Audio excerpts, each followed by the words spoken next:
Vâng.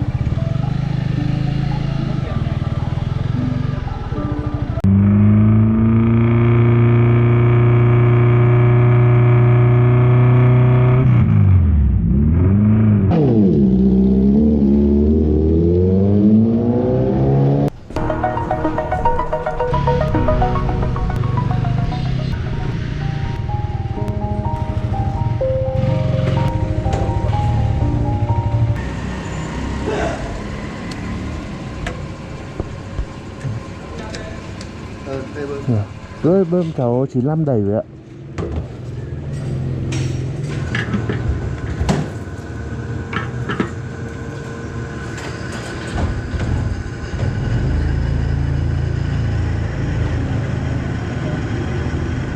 Đấy, cần cô bát su 900. Đó. Rồi ấy, cô cần lấy cô bát su 900 nhớ. Nó lấy rồi. Cô cũng tưởng lại. Má khó lắm.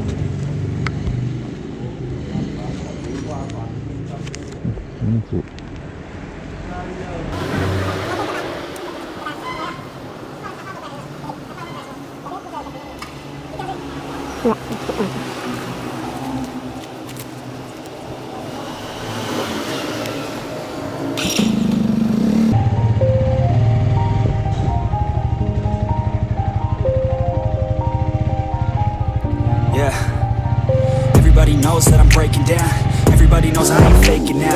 Everybody knows my heart's faking now. Yeah, she hates me now, I made mistakes but now I don't ever wanna be alone. I don't really ever feel at home. On my own, in the zone, that's the only way I know. Feeling low, about to blow back up. Here I never let the doubt creep in. Gotta pop a couple more aspirin. I don't think I'll ever let you in. Easier to break it off best friends. I don't really understand myself. I don't really understand, need help. I don't wanna be left on the shelf. Couldn't even hear me if I yelled. It's so cold outside, I'm alone, I'm alright.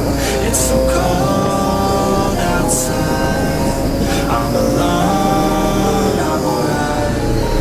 It's so cold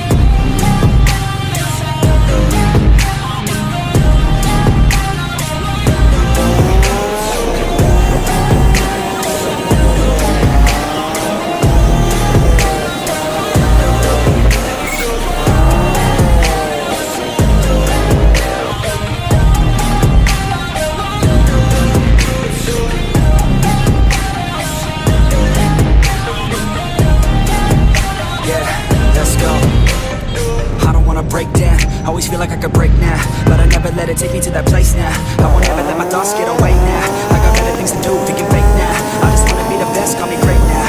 I don't know if I'm okay or insane now. I remember better days on the playground, hoping I can find my way even when I'm feeling down. I fight, even when I don't know what is right. I'ma pick a side, and I'ma take pride. I will decide my fate and I will never let them tell me who I am. If you try to shake me, I'll be damned. Planet on the ground is where I stand. Never give up, that was always the plan. It's so cold outside, I'm alone.